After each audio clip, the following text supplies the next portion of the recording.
So here your question is a simply supported beam of span 5 meter is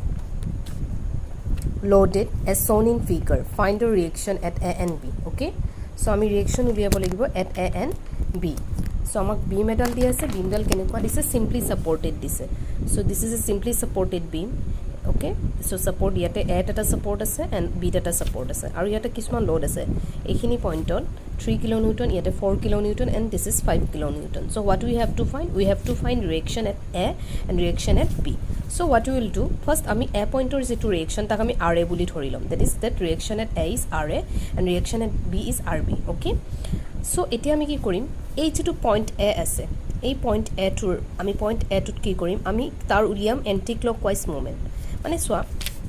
আমি যদি বিমডাল consider করো this is the beam okay this is the beam so এই বিমটোত আমাৰ কি anti clockwise movement কোনটো ফোৰ্সৰ কাৰণে হ'ব সোয়া এতে এইটো আৰএ ফোৰ্সৰ কাৰণে মুভমেন্টটো 0 হ'ব কাৰণ হি এই পইণ্টৰ পাৰপেন্ডিকুলাৰ ডিসটেন্স তো হাতৰ এই ফোৰ্সটোৰ কাৰণে পাৰপেন্ডিকুলাৰ ডিসটেন্স 0 হৈ যাব তাৰ কাৰণে আমাৰ নোলাই কিন্তু যেটো আৰবি ফোৰ্স আছে এইটো আৰবি যেটো ৰিএকশন ফোৰ্স আছে ই বিমডালক এইটো ডাইৰেকশনত ঠেলিব বিচাৰিব দ্যাট মিন্স এইটা ইয়াৰ কাৰণে আমি কি পাইছাম এন্টি ক্লকৱাইজ মুভমেন্ট পাইছাম সো আমি সেই কাৰণে কৰিছো যে anti clockwise movement due to R B about A আমাৰ কি হৈ গল R B into 5 okay that is 5 R B আৰু ইউনিট আছে আমাৰ ইয়াতে কিলো নিউটন এন্ড ডিসটেন্সৰ unit metre that's why this is kilo newton metre 5 R B kilo newton metre next is আমাৰ কি হয় আমি যদি ক্লকৱাইজ মুভমেন্ট উলিয়াব যাও अबाउट এ এই পইণ্টৰ এট যদি ক্লকৱাইজ মুভমেন্ট কোন কেটাৰ কাৰণে ক্লকৱাইজ মুভমেন্ট হ'ব সোৱা এইটো যদি তুমি সোৱা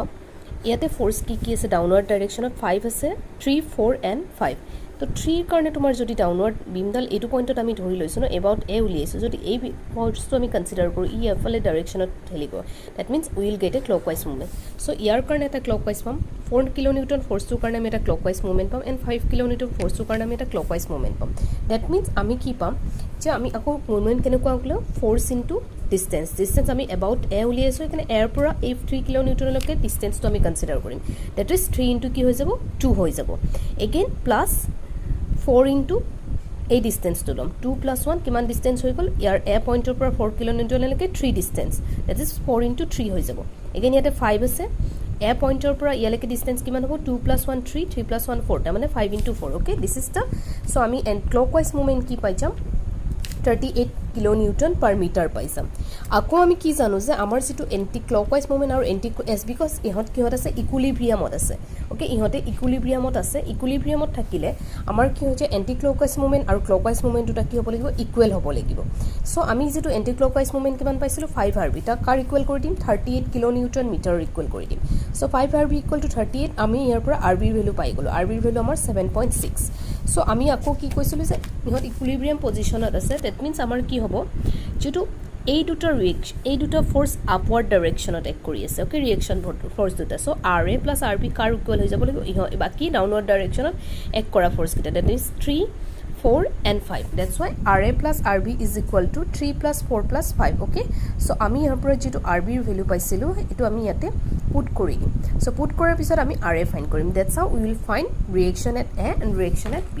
again we will do some few more problems related to simply supported beam so let us discuss this question a simply supported beam of span 6 meter is loaded as 4 kilonewton at a distance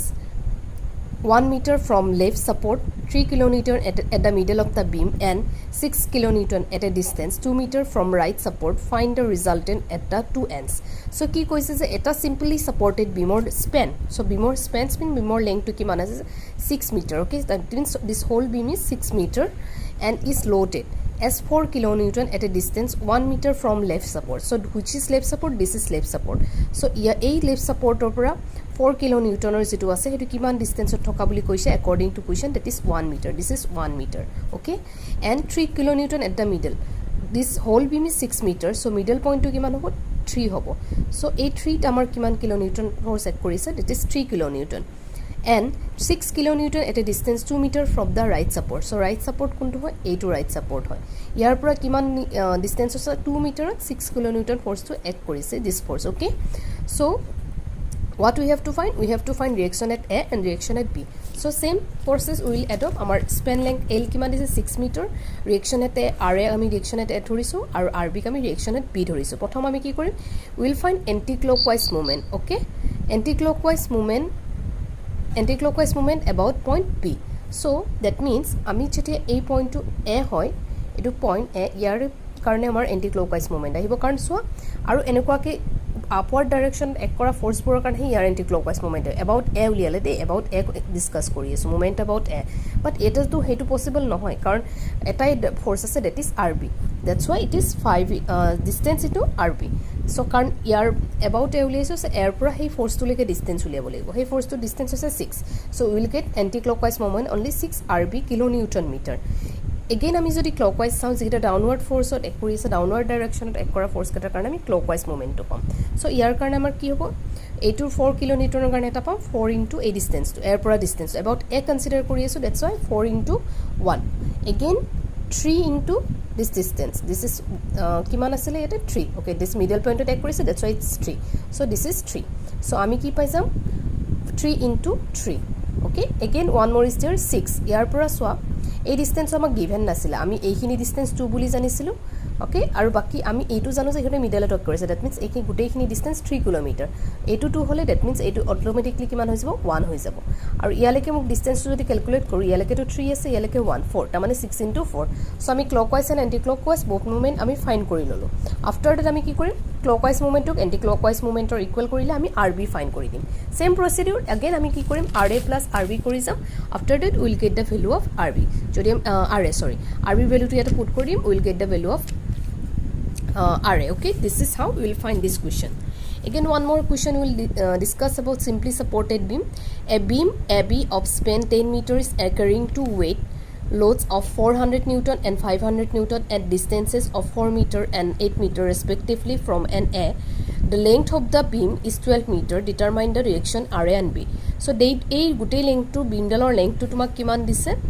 sorry it should not be 12 meter it should be 10 meter okay. So beam dalor length আমি 10 metre ধৰি লৈছো ঠিক আছে beam dalor length আমি 10 metre ধৰিছো আৰু এই Spain 10 metre আছিল আৰু কেৰিং টু পইণ্টস ইয়াতে A পইণ্ট আৰু ইয়াতে B পইণ্ট আৰু দুটা লোড কৰিছে এটা 400 নিউটন আৰু 500 নিউটন 400 নিউটন টু কোড আছে 4 মিটাৰ ফ্ৰম এণ্ড এই এৰ পৰা ই 4 মিটাৰত আছে বুলি কনসিডাৰ কৰিছো আৰু এটা কি কনসিডাৰ কৰিছো যে আৰু এটা ফ্ৰম এটা কৈছে তোমাৰ 8 মিটাৰ ফ্ৰম এ মানে 500 নিউটন টু কোড পৰা আছে 8 এৰ পৰা 8 মিটাৰ ডিসটেন্সত আছে সো আমাক কি উলিয়াব দিছে RA আৰু RB same procedure will follow so this is span length is 10 metre RA reaction at suppose A point is RA reaction at B point is RB প্ৰথমতে আমি কি ফাইন কৰিম আমি anti clockwise movement to find কৰিম that is RB into this span length that is 10 okay after that we will find clockwise movement that is 400 into 4 plus 500 into 8 so আমি কি কৰিম anti clockwise movement and clockwise movement of equal কৰি দিম after that we will get this RB আৰু আমি RA plus RB এইকেটা force or plus of downward force কেটা 400 plus 500 so we will get value of RB okay this is how we try to solve simply supported beam okay simply supported আৰু কি কেনেকুৱা type load check কৰি আছে ইয়াতে point load এক কৰা load মানে বিমৰ বিষয়ে কৈছো আমি simply supported beam UDL ৰ বিষয়ে নেক্সট ভিডিঅত ডিসকাস কৰিম so that's all thank you